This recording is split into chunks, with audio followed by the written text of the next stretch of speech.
Hello and thanks for joining us tonight. More green is coming to downtown Macon with a recent contribution from the Bibb County Commission. Rosa Park Square is getting a makeover. Cecily Stout visited the park to see what's coming and how it could impact nearby businesses.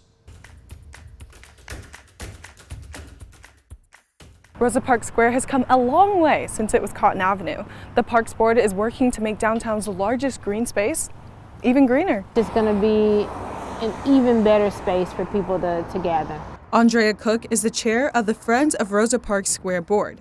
She says about $2.5 million have been allocated for the park's new look. Just under $1 million came from the sale of Hotel 45, and so that money was donated by the Urban Development Authority, and then the $1.5 million that was just allocated by Mayor and Commission. Cooke says the renovations have been a goal for over 10 years. Some of the members of our board were working before it became a board. And so I believe since 2012, they've been advocating to try and get this park redone. Ashley Doolin is the owner of Pearl. The restaurant sits right across from the park. She says she hopes the park becomes more accessible for everyone. I would love to see, more walkable spaces for people, for kids. I would love to look over and see, a child learning to ride their bike while learning about Rosa Parks. Cooke says the funded changes include leveling out the space, adding more seating, adding a lot more shading, and a tribute wall for people that made Macon the place it is now. We're calling it our Luminaries Wall for now, and so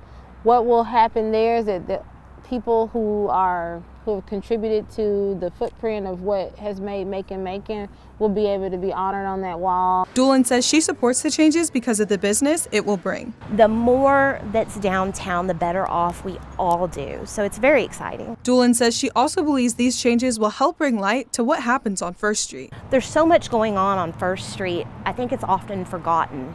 But there's a lot of life here. In Macon, Cecily Stout, 13 WMAZ News.